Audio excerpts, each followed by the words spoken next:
He laughed at my age and my broom. His voice was sharp, cutting through the shiny marble lobby like a cold wind. "Why don't you just retire and leave the cleaning to someone younger?" he sneered, eyes narrowing with the arrogance only money can buy. And in that instant, the world shrunk to the echo of his cruel laughter in my ears.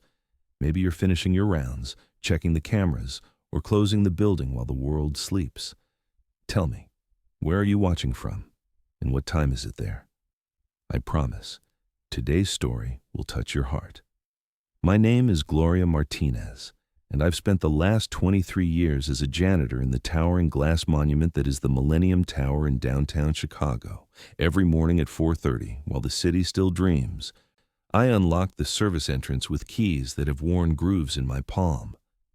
The weight of that key ring tells the story of my life, each key opening doors to rooms where million-dollar deals are made, where fortunes shift like Chicago winds, where men in $1,000 suits decide the fate of entire companies without ever noticing the woman who cleans their ashtrays. The building rises 52 floors into the Chicago sky, its glass facade reflecting the sunrise over Lake Michigan like scattered diamonds. But from where I stand, mopping the marble floors at dawn, those diamonds look more like tears. The lobby alone could house 3 families, with its imported Italian marble that costs more per square foot than most people make in a month. I know because I've overheard the conversations. I've cleaned the offices where they discuss their stock portfolios, their cryptocurrency investments, their real estate assets scattered across 3 continents. That particular morning, I was polishing the reception desk when Richard Connors walked in. Not walked, strutted. The man who owns 40% of this building, whose family fortune spans generations of Chicago real estate deals and stock market successes. His shoes clicked against the marble with the confidence of a man who's never doubted his place in the world. Handmade Italian leather, probably worth more than my monthly rent. I'd been invisible to him for years, just part of the building's furniture, like the expensive art hanging on the walls or the exotic plants in their designer pots. But that day, something was different. Maybe it was the way the morning light caught the silver in my hair, or the slight tremor in my hands as I gripped my cleaning supplies. Whatever it was, he noticed me for the first time in 2 decades. "Still at it, are we?" His voice carried that particular Chicago elite accent, all privilege and condescension wrapped in a silk tie. "Don't you think it's time to hang up that broom? Leave the real work to people who can actually handle it?" The words hit me like a slap. Not because they were unexpected, I'd heard variations of them my whole life, but because in that moment, standing in the cathedral of his wealth, surrounded by the monuments to his success, I realized how small I'd allowed myself to become. You see, what Richard Connors didn't know, what none of them knew, was that behind this faded uniform and calloused hands lived a woman who had sacrificed everything for the people she loved. A woman who had sent every spare dollar home to her family, who had worked double shifts to pay for her daughter's college tuition, who had cleaned these same floors through pneumonia, through heartbreak, through nights when the loneliness felt like it might swallow her whole. I grew up in Pilsen, the Mexican neighborhood on Chicago's Lower West Side, where the smell of fresh tortillas mixed with industrial smoke from the old factories. My mother cleaned houses for wealthy families in Lincoln Park and the Gold Coast, coming home with stories of their abundance and her aching back. My father worked construction, building the very skyscrapers that would one day house my own servitude. They taught me that hard work was dignity, that honest labor was honor, that keeping your head down and your mouth shut was survival. But they never taught me how to protect my heart from slowly bleeding out, one indignity at a time. When I was 22, I married Miguel, a man with gentle hands and big dreams who worked in the stockyards. We had plans, a little house in Bridgeport, children who would speak perfect English and go to college, maybe even a small business of our own. But Miguel's dreams died with him in an industrial accident 3 months after our daughter Carmen was born. The company's insurance settlement barely covered the funeral costs.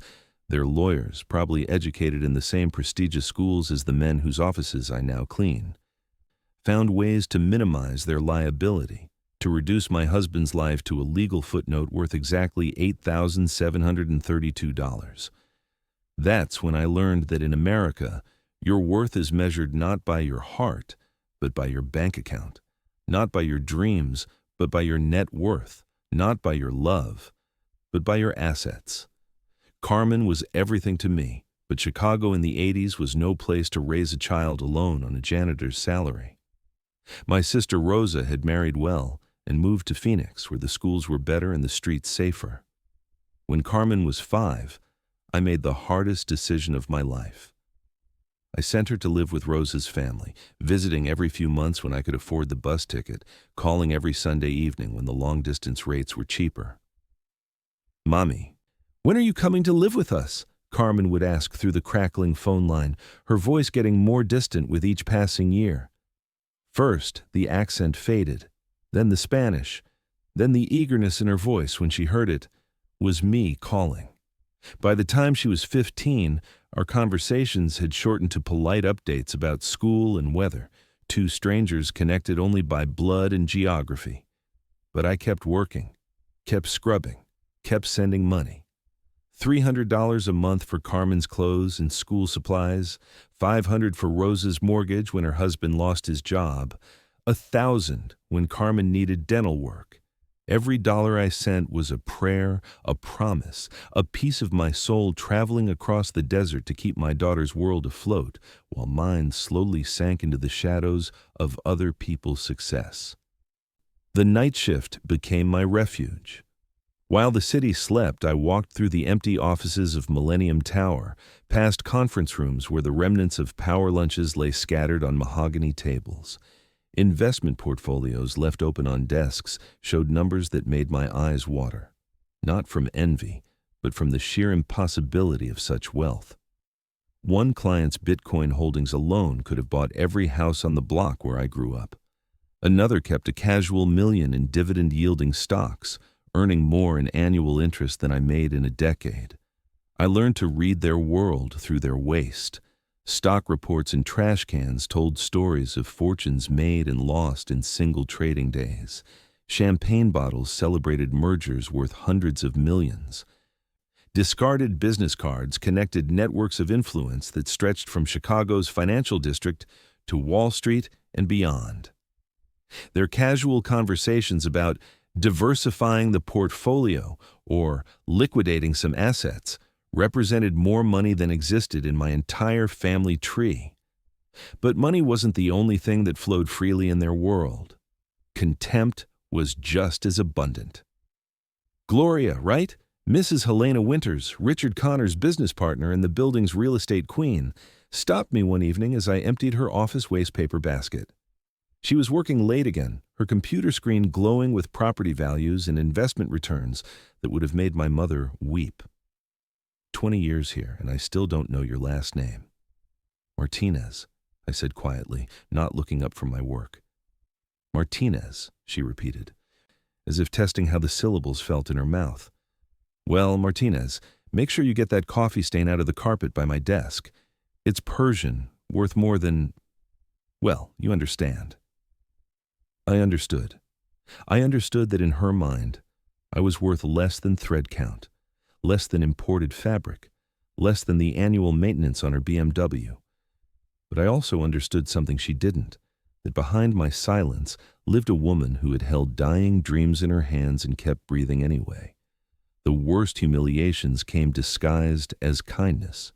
Christmas bonuses that arrived late, if at all, with handwritten notes about tightening belts and difficult fiscal years from people who spent more on wine than I earned in 3 months.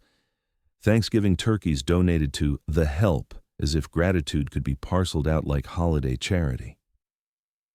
Birthday acknowledgments that revealed they didn't know my actual birth date, just guesses based on when they felt like being generous. "You're so lucky to have steady work," became their favorite refrain. Lucky. As if poverty were a game of chance rather than a systematic grinding down of spirits. As if Choosing between rent money and Christmas presents for Carmen was some kind of lottery I'd won. As if watching my daughter's childhood through Christmas cards and graduation photos was a blessing rather than a daily heartbreak. But perhaps the cruelest cut was the way they spoke about family in front of me, as if my own losses were invisible. Richard Connors would spend entire phone calls discussing his son's acceptance to Harvard Business School, the family's summer home in Door County, his daughter's wedding at the Chicago Yacht Club, events that cost more than I'd see in 5 years of work. And through it all, he'd speak as if I weren't there, as if the woman cleaning his office had no family, no dreams, no heart capable of breaking. Family is everything, he'd tell his wife during their evening calls, his feet propped up on a desk I'd just polished. We have to make sure the children understand the value of our investments, our legacy. This fortune we've built, it's not just money, it's security for generations. Security. Legacy. Words that tasted like ash in my mouth as I emptied his trash can, as I wiped down surfaces that held more wealth than my entire lineage would ever see. What kind of legacy was I leaving Carmen? What security could I offer, beyond the knowledge that her mother had scrubbed floors and swallowed pride so she could have chances I never did? The other workers and I rarely spoke about these things directly. We were immigrants, mostly, from Mexico, El Salvador, Poland, the Philippines, brought together by necessity and separated by exhaustion. Maria from housekeeping had 3 children in Guatemala. Pavel from maintenance sent money to elderly parents in Warsaw. Elena from the kitchen hadn't seen her family in Honduras for 12 years. We understood each other through glances and sighs, through the way our shoulders sagged when we hung up phones after difficult conversations home, through the careful budgeting of every dollar that might otherwise go to our own sustenance. But understanding didn't make it easier. It just made the loneliness more crowded. Do you know what it feels like to become invisible in your own life? To move through spaces where your presence is necessary but your personhood is irrelevant? It happens slowly, like water wearing away stone. One dismissive gesture at a time, one forgotten name, one conversation that stops when you enter a room, not because you're not trusted, but because you're not even considered worthy of distrust. I began to notice how they looked through me rather than at me, how they'd discuss sensitive business deals while I cleaned nearby, confident that I was either too ignorant to understand or too insignificant to matter, how they'd leave important documents on desks overnight, secure in the knowledge that their secrets were safe with someone who didn't officially exist in their world. That's how I learned about the offshore accounts, about the tax shelters hidden in shell companies with innocent names like Millennium Holdings LLC and Prairie Investment Partners, about the creative accounting that turned obscene profits into charitable deductions, that transformed environmental violations into business expenses, that made worker injuries disappear in a maze of legal technicalities and settlement agreements sealed behind non-disclosure clauses. I learned that the beautiful lobby I mopped every morning was paid for with pension funds stolen from union workers, that the art hanging on the walls had been purchased with money meant for employee health care, that the very building where I worked was a monument to legal theft, wrapped in architectural beauty and moral bankruptcy. But knowledge without power is just another form of torture. What could I do with these secrets? Who would believe the word of an aging Mexican janitor against Chicago's real estate royalty? Who would care about the truth when lies were so much more profitable? So I kept cleaning, kept polishing, kept pretending I hadn't heard the conversations that proved these people were everything I suspected, and worse. I became complicit in my own exploitation, a co-conspirator in maintaining the illusion of their virtue while enabling their vice. The breaking point came on a Tuesday morning in March, when Chicago's wind was sharp enough to cut glass, and my arthritis made every movement feel like resistance training. I was cleaning the executive conference room where Richard Connors was meeting with his financial advisor, discussing his latest acquisition, a chain of senior living facilities across the Midwest. The beauty of this investment, his advisor was explaining while I wiped down windows, is that we can maximize profits by minimizing staff. These elderly residents don't need premium care. They just need to be kept alive long enough to exhaust their assets. We've run the actuarial tables. With proper cost-cutting measures, we can increase annual returns by 30% while maintaining legal compliance. I stopped breathing. My hands froze on the window I was cleaning. They were talking about warehousing human beings, about calculated neglect, about turning the final years of people's lives into profit margins and dividend yields. People like my mother, who had died alone in a county hospital because I couldn't afford anything better. People like me, if I lived long enough to need care, I'd never be able to afford. The key, Richard continued, is to market it as efficient care rather than reduced services. Families want to believe their parents are being treated well. We give them that belief while maximizing our equity position. It's a win-win scenario. A win-win scenario. Those words echoed in my head for hours after I left the building that night. A win-win where elderly people suffered so rich people could get richer, where families' love was exploited by corporations' greed, where the vulnerable became commodities in a market that measured success only in dollars and stock prices. That night, I sat in my studio apartment in Little Village, staring at the stack of bills on my kitchen table. Carmen had called earlier. She needed money for her children's school supplies. Rose's husband had been diagnosed with diabetes and couldn't afford his medication. The familiar weight of other people's needs pressed down on my chest like a stone. But for the first time in decades, I found myself asking a different question. Not, how can I find the money they need? But why am I the one who has to find it? I thought about Richard Connors' son, who had never worked a day in his life but owned 3 cars. About Helena Winter's daughter, whose trust fund generated more in monthly interest than I earned in yearly salary. About all the wealth flowing around me like water while I died of thirst, and how that arrangement was presented as natural, inevitable, even virtuous.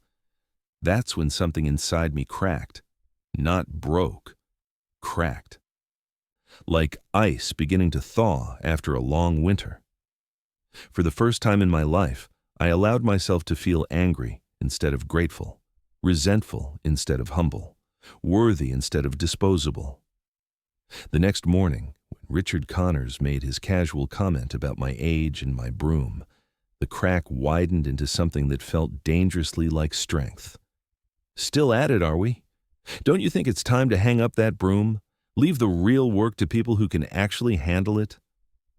I looked at him. Really looked. Saw the soft belly of a man who had never missed a meal, never wondered where his next dollar would come from, never apologized for existing.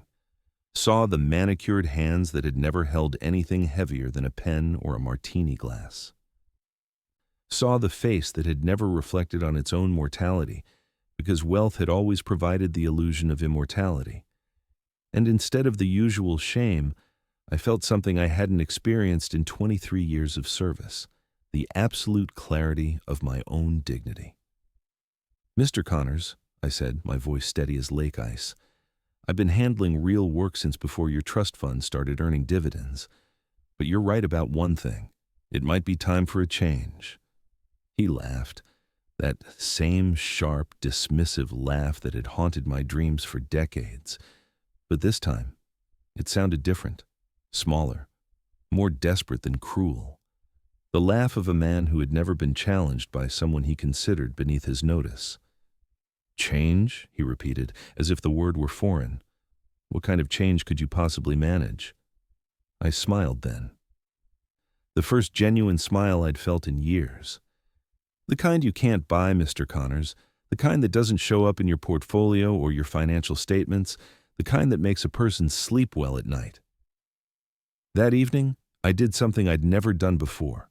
I called Carmen and told her I couldn't send money that month, not because I didn't have it, but because I was choosing not to send it. The silence on the other end of the phone stretched like a canyon. "Mommy, what's wrong?" she finally asked. "Are you sick? Did something happen?" "Something did happen," I said. I remembered who I used to be before I forgot who I was. Her confusion was audible. I don't understand. We need that money. The kids have expenses, and with Rose's husband's medical bills. Carmen, I interrupted, when was the last time you asked me how I was doing? Not how much money I could send, but how I was living, how I was feeling, whether I was happy or lonely or afraid or proud. Another silence. Longer this time. You're our rock, Mommy, she said finally. You're always strong. We depend on you. I'm not a rock, I whispered. I'm a woman. I'm your mother. And I've been disappearing $1 at a time, one sacrifice at a time, until there's almost nothing left of me except function, except usefulness. That conversation marked the beginning of the most terrifying and liberating period of my life. For the first time in decades, I began saying no, not with anger or dramatic declarations, but with the quiet firmness of someone who had finally remembered she had choices. I stopped working overtime without compensation. I stopped accepting extra duties that weren't in my job description. I stopped being available at all hours for emergencies that somehow always required my solution, but never my opinion. Most importantly, I stopped sending every spare dollar to family members who had learned to see me as a financial resource rather than a human being with her own needs and dreams. The reactions were swift and predictable. Carmen called crying, Rosa sent angry texts, and even my nephew Luis, who hadn't spoken to me in 3 years, suddenly remembered my phone number when the money stopped flowing. But the money I wasn't sending allowed me to do something revolutionary. I started saving for myself, not for emergencies, not for other people's crises, for dreams I thought I'd buried so deep they'd fossilized, dreams like visiting the Art Institute of Chicago without rushing through because I had to get back to work. Dreams like taking a cooking class instead of surviving on whatever was cheapest and quickest to prepare. Dreams like buying a dress that I liked, in a color that made me feel beautiful, without calculating how many meal that purchase might represent. The building's management noticed my changes. Helena Winters called me into her office, her expression hovering between confusion and irritation. Gloria, your performance lately has been adequate, she began, the word adequate delivered like a diagnosis. But your attitude seems different, less accommodating. I sat in the chair across from her desk, surrounded by the trappings of her success. Stock certificates framed on the wall, business awards celebrating her real estate empire, photos of properties she owned across 3 states.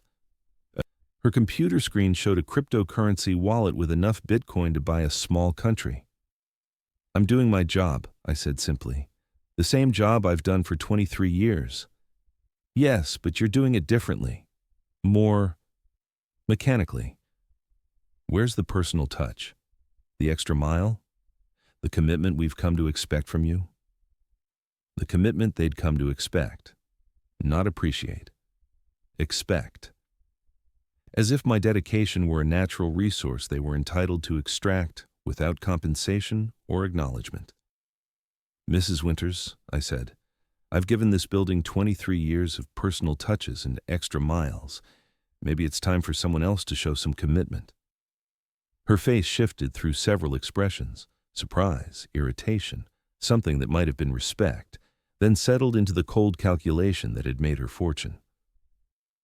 If you're not happy with your position here, Gloria, perhaps we should discuss your options. The threat was clear.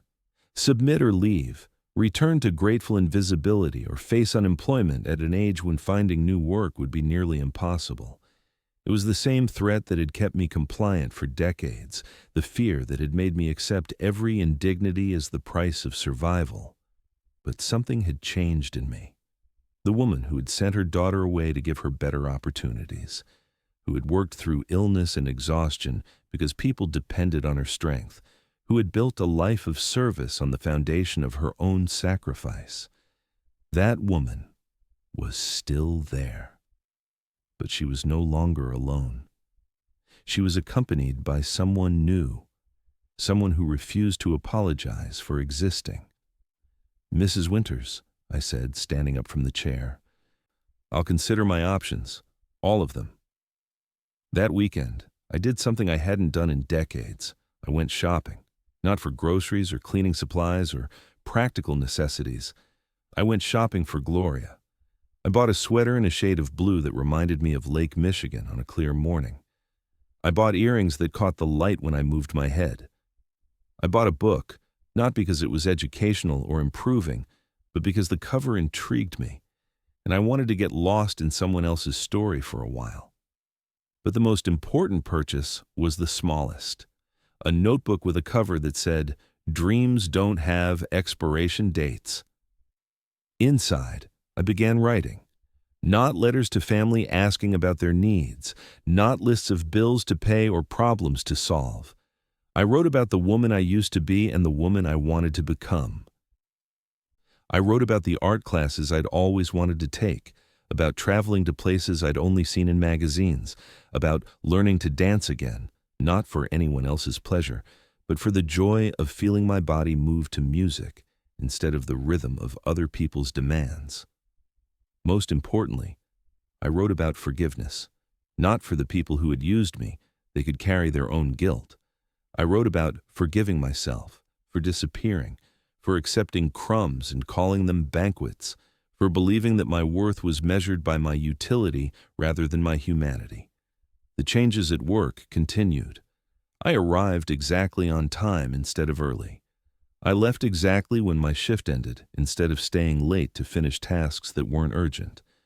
I completed my assigned duties thoroughly and professionally, but I stopped volunteering for extra responsibilities that came without extra compensation, and I began to listen, really listen, to the conversations that happened around me as if I weren't there.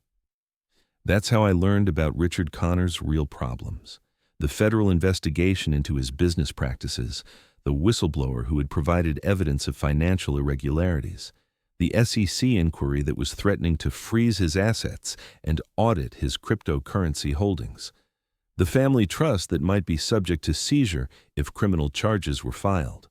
The irony was perfect. While he'd been mocking my age and suggesting I retire, his own empire was crumbling under the weight of its own corruption. While he'd been dismissing me as irrelevant, I'd been cleaning the offices where evidence of his crimes was carelessly discarded, overhearing the phone calls where he planned his legal defense, witnessing the meetings where he discussed moving assets offshore to avoid prosecution. I didn't call the authorities. I didn't need to. The investigation was already underway, driven by his own arrogance and the paper trail of his greed. But I did do something that felt almost rebellious in its simplicity. I stopped being afraid of him. The next time Richard Connors walked through the lobby with his usual swagger, I didn't drop my eyes or step aside. I continued mopping the floor, moving at my own pace, occupying my own space. When he had to walk around me instead of expecting me to move, the shift in dynamics was subtle but profound. "Excuse me," he said, irritation clear in his voice. "Of course," I replied, not looking up, not rushing, not apologizing for existing in his path. It was a small victory, microscopic even, but it felt like claiming back territory that had been occupied by his contempt for so long that I'd forgotten it belonged to me. The real test came 3 weeks later, when Helena Winters called another meeting. This time, Richard Connors was there, along with their attorney and the building's management company representative. The conference room felt like a tribunal, all of them arranged on one side of the mahogany table while I sat alone on the other. "Gloria," Helena began, her voice carrying the weight of corporate decision-making, "we need to discuss some concerns about your recent performance and attitude." "What concerns?" I asked, genuinely curious. Richard leaned forward, his hands clasped on the table like a judge delivering a verdict. "You've become difficult, uncooperative. The warm, accommodating woman we hired seems to have been replaced by someone harder." Harder. The word struck me as accidentally honest. I had become harder, not cruel or bitter, but less willing to absorb their cruelty without reaction, less available for their convenience without compensation, less grateful for scraps when I deserved meals. "I've become clearer about boundaries," I said. "Is that what you mean by difficult?" The attorney, a sharp-featured man whose suit probably cost more than my annual salary, consulted his notes. Ms. Martinez, your employment contract specifies flexibility in duties and hours.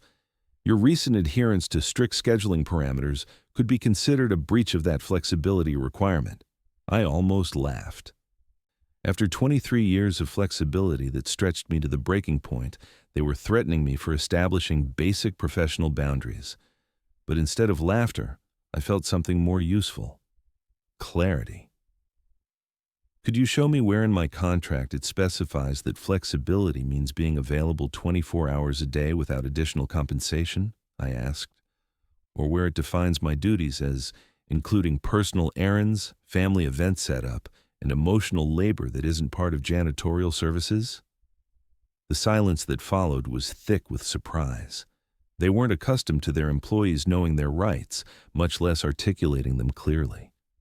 Helena recovered first. Gloria, we've always treated you like family here. No, I said, the word falling into the room like a stone into still water. You've treated me like a servant who was grateful enough to accept family rhetoric instead of fair compensation. There's a difference. Richard's face flushed red. After everything we've done for you. What have you done for me? I interrupted. Something I'd never done before in all my years of employment. Paid me slightly above minimum wage to work in a building worth hundreds of millions of dollars. Given me health insurance that I pay for through payroll deductions. Provided job security that disappears the moment I stop being convenient. His mouth opened and closed like a fish gasping for air. In his world, employment was charity rather than exchange. My labor was gift rather than commodity. My dedication was luck rather than choice. You're being unreasonable, he finally managed. Ungrateful. I'm being honest, I said. Maybe that's the same thing in your experience.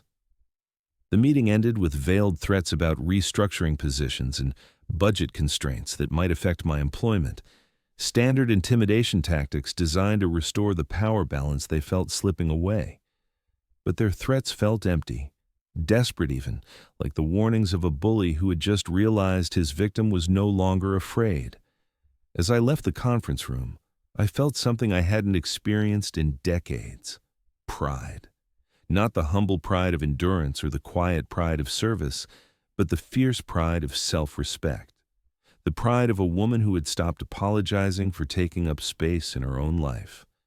That night, I called Carmen, not to ask about her needs or promise financial assistance, but to share something I'd never shared before: my feelings. I need to tell you about my day, I began, and I need you to listen as my daughter, not as someone who needs something from me. The conversation was awkward at first. We'd trained ourselves out of emotional intimacy years ago, replacing connection with transaction, love with utility. But slowly, carefully, we began to remember how to talk to each other as people rather than functions.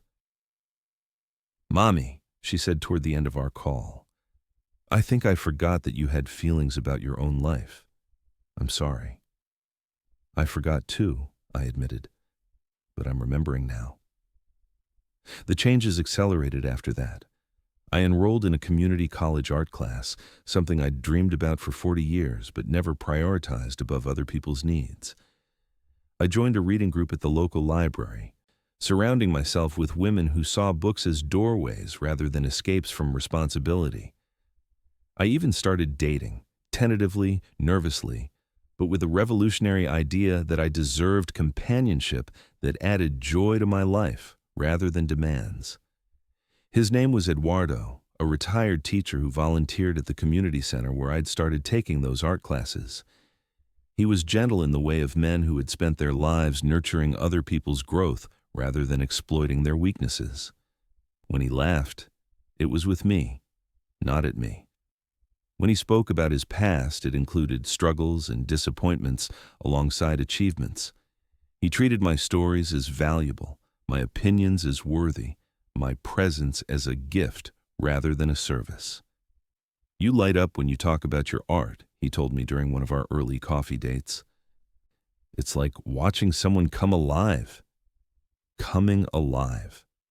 That's exactly what it felt like.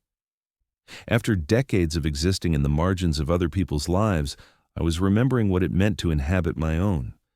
But the most significant change was the hardest. I gradually reduced the money I sent to family members, not as punishment, but as boundary. Not with anger, but with the recognition that my financial support had become a substitute for their own problem solving, my sacrifice a crutch that prevented their growth.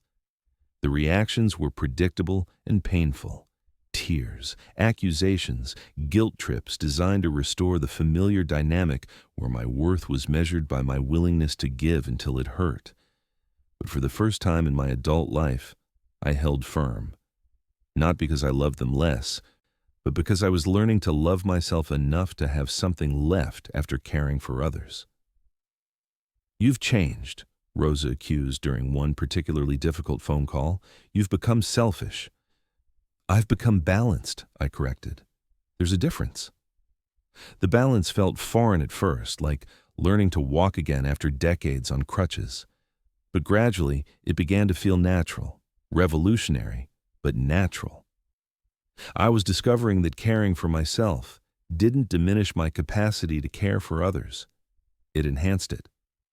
When I wasn't exhausted from giving beyond my means, I had more energy for genuine connection. When I wasn't resentful from constant sacrifice, I had more patience for others' struggles. When I wasn't disappearing into service, I had more presence to offer in relationships. The situation at work reached its inevitable conclusion 6 months later. Richard Connor's legal troubles had intensified, and his empire was crumbling under federal scrutiny. Assets were being frozen, accounts were being audited, and the building itself was under investigation for various financial irregularities. The atmosphere had shifted from arrogant confidence to desperate damage control. Helena Winters called me into her office one last time, but the power dynamic had completely reversed. She needed something from me now: silence, compliance, cooperation with the federal investigators who were documenting years of financial crimes. "Gloria," she began, her voice lacking its usual authority, "we need to discuss your knowledge of certain business practices." "Mrs. Winters," I interrupted, "I'm a janitor. I clean offices and empty trash cans. I'm not qualified to discuss business practices." She studied my face, looking for signs of the compliant woman who had served them so faithfully for over 2 decades. But that woman was still there. Just no longer alone, no longer afraid, no longer willing to protect people who had never protected her. "But you've been present during certain conversations," she pressed. "You've had access to certain documents." "I've been present while doing my job," I said. "If those conversations weren't appropriate for staff to overhear, perhaps they should have been conducted more privately." The FBI interviews came a week later. 2 agents, professional and thorough, asking questions about financial records and business meetings and conversations I might have overheard. I answered honestly, neither protecting my former employers nor volunteering information beyond what was asked. I had no obligation to their secrets, but I also had no desire for revenge. Justice, it seemed, was proceeding with or without my participation. Richard Connors was arrested on a Tuesday morning. I was cleaning the lobby windows when the federal agents escorted him through the marble space where he had once strutted like a king. His hands were cuffed behind his back, his face gray with the realization that money couldn't buy immunity from consequences forever. Other wealthy defendants had cryptocurrency wallets and offshore accounts and teams of expensive lawyers, but they also had evidence trails and witness testimony and the inevitable mathematics of justice. As he passed by me, our eyes met for a moment. I saw fear there, and rage, and the desperate confusion of a man whose privilege was evaporating in real time. But I also saw something else. The first glimmer of recognition that I was a person rather than a function, a witness rather than furniture, someone whose opinion of him might actually matter. I didn't smile. I didn't gloat. I simply continued cleaning the windows, performing the honest work that had sustained me through decades of his dishonesty. The symbolism wasn't lost on either of us. While his empire of corruption crumbled, I was still there, still useful, still contributing something real to the world. The building changed hands 6 months later, sold to pay restitution to Connor's victims. The new owners were a cooperative of local businesses and community organizations, people who understood that a building's value came from the people who worked there, not just the wealth that passed through it. They offered me a position with the new management company, better pay, full benefits, vacation time, and most importantly, respect for the expertise I'd accumulated over 2 decades of service. But I declined, not because I was bitter about the past, but because I was excited about the future. At 62, I was finally ready to try something new. The art classes had evolved into a small business, creating custom murals for local restaurants and community centers. Eduardo and I had begun planning a food truck that would serve traditional Mexican breakfast to construction workers and office employees, the people who built and maintained the city, but were often overlooked by its established food scene. Carmen had started visiting more regularly, bringing her children to meet the grandmother who was finally available for relationships rather than just financial rescue. Most surprisingly, Rosa called to apologize. Her husband's medical situation had stabilized, and the family had learned to budget and problem solve without relying on my constant financial intervention. "I think we were treating you like a bank instead of a sister," she admitted. "I'm sorry it took so long to see it." The forgiveness came easily, not because the years of exploitation hadn't hurt, but because I was no longer the woman who had absorbed that hurt as deserved punishment. I was someone different now, someone who had learned the difference between supporting others and disappearing into their needs. 6 months after leaving Millennium Tower, I returned for one final visit. The new management wanted to honor long-term employees with a small ceremony and plaque recognition. It was the first time in 23 years that anyone had publicly acknowledged my contribution to the building's operation, but the real recognition came from an unexpected source. As I was leaving the ceremony, a young woman approached me, Maria Elena, the daughter of one of the housekeeping staff I'd worked alongside for years. "Ms. Martinez," she said, "my mother always talks about you, about how you showed her it was possible to have boundaries at work, to demand respect while still doing good work. She says you taught her that serving others doesn't mean disappearing yourself." That conversation reminded me why my transformation had been necessary, not just for me, but for every woman who had learned to make herself small in service to others' comfort, for every worker who had accepted exploitation as the price of employment, for every immigrant who had been told to be grateful for crumbs while watching others feast on abundance built by their labor. Do you see yourself in my story? Have you felt the weight of being useful rather than valued, necessary rather than appreciated? Have you watched your own needs shrink as others' demands expanded year after year until you forgot you had the right to take up space in your own life? If so, I want you to know this. It's never too late to remember who you are beneath all the roles you've played for others. It's never too late to reclaim the parts of yourself that you sacrificed for peace, for survival, for love that wasn't reciprocated at the level you deserved. My story isn't about revenge against the people who undervalued me. It's about recovery. Recovering the woman who existed before she learned to apologize for existing, before she measured her worth by her utility to others, before she forgot that her dreams mattered as much as anyone else's. Today, I wake up in a small apartment filled with things I chose because they make me happy, not because they were practical or affordable or approved by others. My walls are covered with paintings I created in those art classes, not masterpieces, but honest expressions of a creativity I thought had died decades ago. My kitchen smells like the experimental recipes Eduardo and I test for our food truck venture. My phone contains calls from family members who ask about my life, not just my availability to solve their problems. The woman who scrubbed floors for 23 years while millionaires stepped around her is still part of me. But she's no longer the only part. She's joined by the artist who sees beauty in Chicago sunrises, the entrepreneur who believes good food should be accessible to working people, the friend who has energy for genuine connection because she's no longer exhausted from constant giving, the lover who has learned to receive affection without calculating what she owes in return, the mother who can finally offer her daughter something more valuable than money, the example of a woman who remembered her own worth. But my transformation wasn't just personal. It rippled outward in ways I never expected. The art classes led to friendships with other women who had similar stories of rediscovering themselves after years of service to others' needs. We formed an informal support group, meeting in each other's homes to share our struggles and celebrate our victories. There was Anna, who after 15 years of cleaning hotel rooms had started her own housekeeping business, charging fair wages and treating her employees with the dignity she'd never received. There was Dolores, who left her job as a live-in caretaker to enroll in nursing school at age 58, determined to provide professional care rather than just survive on others' gratitude.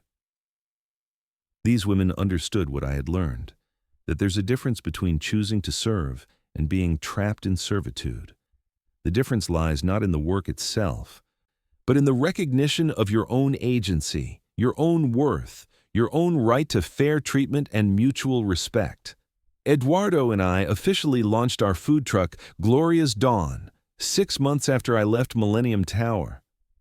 The name honored both the early morning shifts that had sustained me for decades and the new beginning I was creating.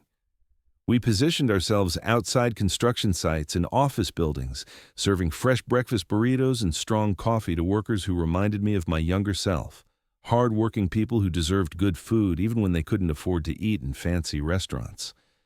But what surprised me most was how many of those workers recognized something in me.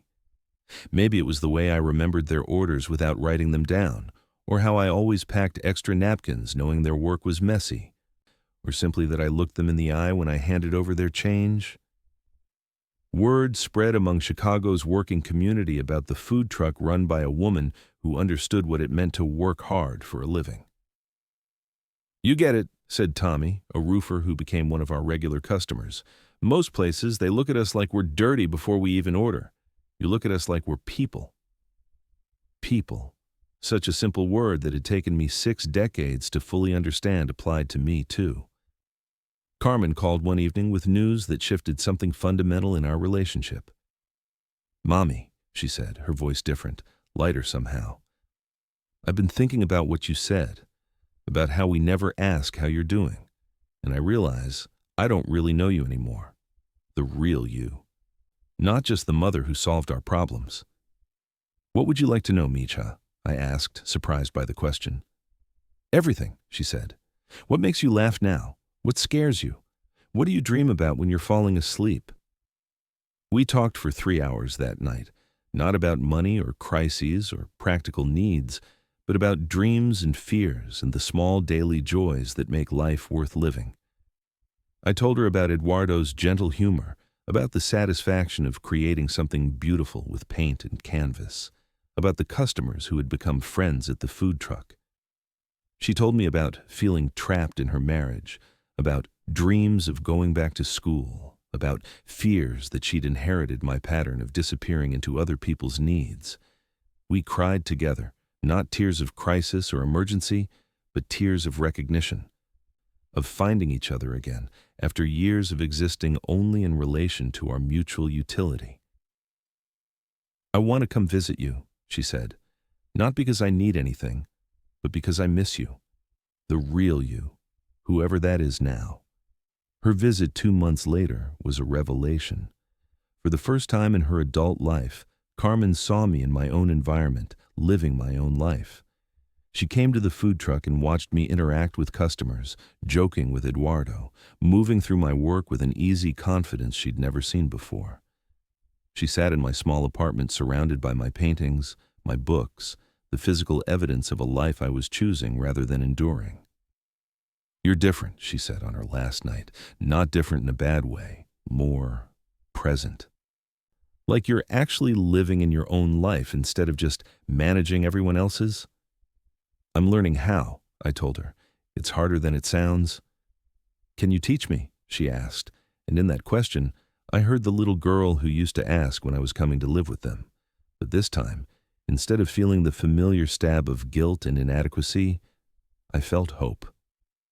"We can learn together," I said. The food truck business grew beyond our expectations. What started as a way to serve overlooked workers evolved into something larger, a model for how businesses could operate with dignity and mutual respect. We hired 3 employees, all of them immigrants like myself, and we provided not just jobs but genuine opportunities for advancement. Maria, our first hire, started learning business operations with the goal of opening her own food truck. Jorge, our cook, began developing recipes that honored his family's traditions while appealing to Chicago's diverse palate. Local newspapers started writing about us, not as a feel-good story about immigrants making it in America, but as a business that was changing how the food service industry treated its workers and customers. When a reporter asked me about our success, I found myself speaking not just as Gloria the entrepreneur, but as Gloria the woman who had learned valuable lessons about worth and dignity. "Success isn't just about profit margins," I told her. "It's about creating something that makes everyone involved, workers, owners, customers, feel more human instead of less human." "Too many businesses treat people as resources to be extracted from, rather than individuals to be respected." The reporter pressed me about my background, clearly fishing for a dramatic rags-to-riches narrative. But I refused to reduce my story to simple before and after categories.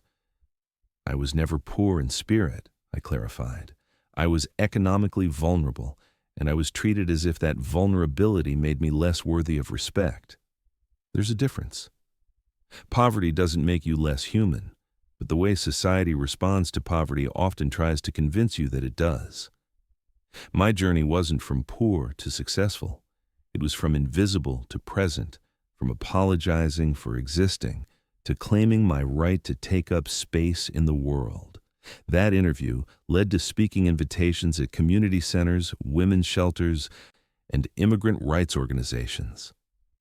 I found myself sharing stages with social workers and activists, telling my story not as inspiration porn, but as a practical example of how systemic patterns of exploitation operate and how individuals can resist them without waiting for systems to change. "Self-respect is not selfish," became my frequent refrain. Taking care of yourself doesn't mean you stop caring for others. It means you care for others from a position of strength rather than depletion. When you're running on empty, you have nothing real to give anyway. The most meaningful speaking engagement came at a conference for domestic workers, housekeepers, nannies, caregivers, and others who work in private homes where labor violations often go unreported and unaddressed. These women, mostly immigrants like myself, faced the same dynamics I'd experienced at Millennium Tower, but with even less job security and legal protection. "I see you," I told them from the podium, looking out at faces that reflected my own journey. "I see the way you make yourselves smaller to fit into other people's comfort zones. I see how you smile when you want to cry, how you say thank you when you deserve apologies, how you accept crumbs and call them blessings because you're afraid that asking for more will mean getting nothing at all." The room was silent, but I could feel the recognition rippling through the audience like electricity. "But I also see your strength," I continued, "the strength that keeps families fed and homes running and elderly people comfortable and children safe while you sacrifice your own comfort for their security. That strength doesn't belong to them. It belongs to you, and you have the right to use it for your own benefit, too." After the speech, women approached me with stories that could have been chapters from my own life. Stories of sending money home while living in single rooms. Stories of working through illness because their employer's convenience mattered more than their health. Stories of raising other people's children while missing their own children's milestones. But also stories of small rebellions, of saying no to requests that weren't part of their job descriptions, of asking for raises and time off and basic respect, of remembering that employment is an exchange, not charity, and that gratitude flows both ways in healthy relationships. How do you stop feeling guilty? Asked Elena, a housekeeper whose employer expected her to work family birthday parties without additional pay. When I try to set boundaries, I feel like I'm being ungrateful. Guilt is the tax that patriarchal capitalism charges women for existing, I replied. Especially immigrant women, especially women of color, especially women who work with their hands rather than their credentials. That guilt isn't your fault, but it's also not your truth. You can acknowledge the guilt while still acting in your own interest. These conversations reminded me that my story wasn't unique. It was epidemic. Millions of women, particularly immigrant women, were living variations of the same theme, disappearing into other people's needs while their own dreams withered from neglect. But they were also finding ways to reclaim themselves, one boundary at a time, one no at a time, one moment of self-advocacy at a time. Eduardo and I got married on a warm Saturday morning in Grant Park, surrounded by the community we'd built through the food truck business and my speaking work.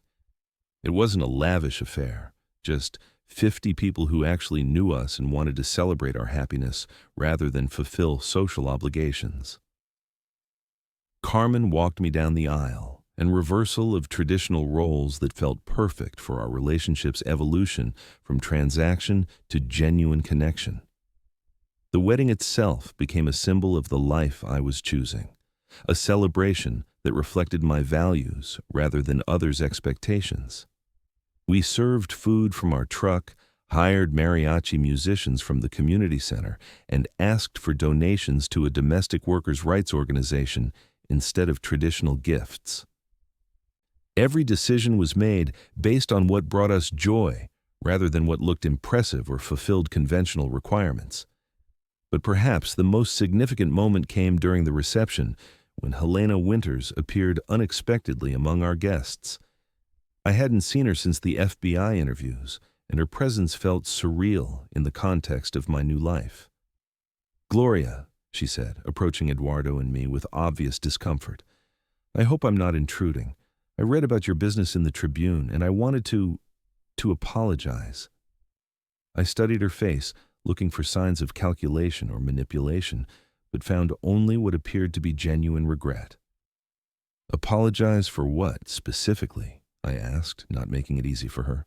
She looked around at our celebration, at the construction workers dancing with teachers, at the immigrant families sharing food with neighborhood activists, at the easy diversity of people who had been drawn together by mutual respect rather than mutual utility. "For not seeing you," she said finally. "For 23 years, you were right there, and I never saw you as a person with your own life, your own dreams, your own worth beyond what you could do for us. I'm embarrassed by how we treated you, and I wanted you to know that I've learned from it." It would have been easy to dismiss her apology as too little, too late. After all, recognition that comes only after someone has achieved independent success isn't the same as recognition based on inherent human dignity. But looking at her in that moment, a wealthy white woman who had driven across the city to apologize to her former janitor at a wedding in a public park, I realized that forgiveness wasn't about her at all. It was about me refusing to carry the weight of her former disregard. "Thank you for saying that," I replied. "I hope you'll remember this feeling the next time you interact with people who clean your offices or serve your food or take care of your family. They all have lives and dreams and worth beyond their utility to you." She nodded, tears in her eyes, and left after congratulating Eduardo and me on our marriage. I never saw her again, but I heard through mutual acquaintances that she had begun advocating for better working conditions and wages for service employees in her remaining business ventures. Whether her change was permanent or performative, I couldn't know, but the fact that she had felt compelled to apologize suggested that somewhere, somehow, the message was getting through. The years that followed brought expansion and deepening. Gloria's Dawn grew into 3 food trucks serving different areas of Chicago, each employing local residents and contributing to their neighborhood economies. My speaking engagements evolved into a consultancy, helping businesses improve their relationships with service employees, not just for ethical reasons, but for practical ones. Companies that treated workers with dignity had lower turnover, higher productivity, and better reputations in communities where word of mouth mattered. Carmen eventually left her unhappy marriage and moved back to Chicago with her children, enrolling in a social work program with the goal of working with immigrant families. Rose's husband recovered from his diabetes complications, and their family learned to manage both his health and their finances without requiring emergency bailouts from relatives. Luis, my nephew, who had only called when he needed money, began reaching out just to talk, sharing his own struggles with finding work that honored his skills rather than just paid his bills. The transformation rippled outward in ways I never could have anticipated. Eduardo and I bought a small house in Pilsen, the neighborhood where I'd grown up, and turned the backyard into a community garden where neighbors could grow vegetables and children could learn about food production. My art practice developed to the point where local galleries began displaying my work, not as exotic outsider art or feel-good immigrant stories, but as legitimate artistic expression worthy of serious attention. But perhaps the most profound change was internal, impossible to measure, but impossible to ignore. I had learned to inhabit my own life fully, to move through the world as someone who belonged rather than someone who was grateful to be tolerated. The woman who had once apologized for taking up space in an elevator now hosted community meetings in her living room. The woman who had once whispered her opinions now spoke clearly in public forums. The woman who had once measured her worth by her usefulness to others now understood that her worth was inherent, unchangeable, and not subject to others' approval. This doesn't mean I became selfish or stopped caring about my community. If anything, I became more genuinely helpful because I was helping from choice rather than compulsion, from strength rather than depletion, from love rather than guilty obligation. When Carmen needed advice during her divorce, I was present and supportive without sacrificing my own well-being. When neighbors faced immigration issues, I connected them with resources and advocacy groups without taking personal responsibility for problems I couldn't solve alone. When employees at our food trucks needed flexibility for family emergencies, we accommodated them while maintaining necessary business boundaries. The difference was that I had learned to distinguish between appropriate support and inappropriate self-sacrifice, between kindness and exploitation, between love and codependency. These distinctions had taken me 63 years to understand, but they transformed not just my own life, but my capacity to contribute meaningfully to others' lives. The 10th anniversary of leaving Millennium Tower arrived without fanfare or ceremony, but with a deep sense of gratitude for the journey that had brought me from invisibility to presence, from servitude to service, from apologizing for existing to celebrating my own space in the world. That morning, I stood in my backyard garden with my coffee, watching the sun rise over the city that had both broken and rebuilt me, feeling the particular contentment that comes from knowing you've lived your own life rather than the life others expected from you. Eduardo joined me, as he had every morning for the past 8 years, and we stood together in comfortable silence, two people who had found each other late enough in life to appreciate the gift of genuine companionship. "What are you thinking about, mi amor?" he asked. "I'm thinking about all the women who are still cleaning offices and raising other people's children and sending money home while forgetting to save for their own dreams," I said. "I'm thinking about how to reach them before they spend as many years as I did, disappearing into other people's needs." "And what did you conclude?" "That every small act of self-respect creates permission for someone else's self-respect," I said.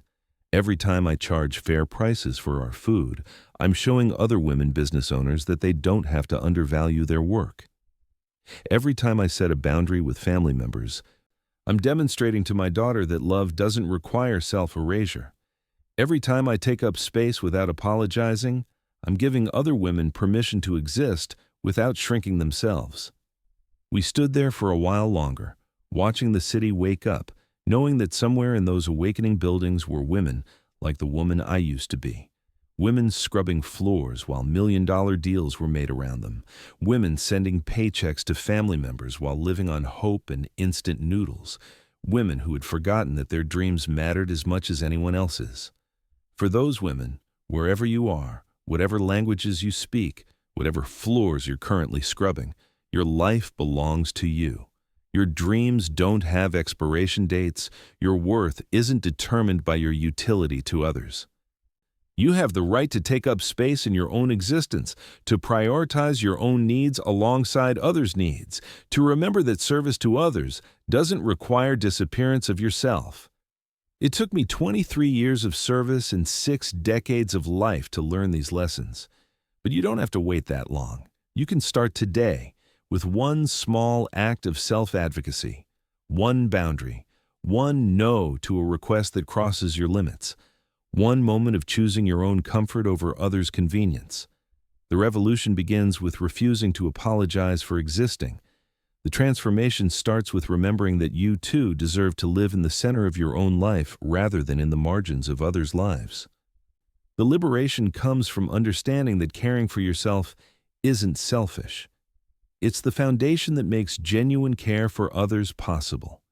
If you recognize yourself in my story, if you felt the weight of being needed but not valued, useful but not respected, I want you to know, it's not too late to reclaim your own life. It's never too late to remember who you were before the world taught you to make yourself small. Your dreams are waiting. Your worth is inherent. Your life is yours to live. Have you lived through something similar? Or do you know someone who has spent their life serving others while forgetting to nurture their own dreams? Please share your story in the comments below. Your experience matters, and your voice deserves to be heard. If this story touched your heart, please like and subscribe. It helps these messages reach other people who work with dedication and heart, often in shadows, always deserving recognition. To continue this emotional journey, we've created a special podcast filled with equally moving stories. You can find it by clicking the link on the left. Thank you for joining me on this journey of remembering our worth. I'll see you in the next story.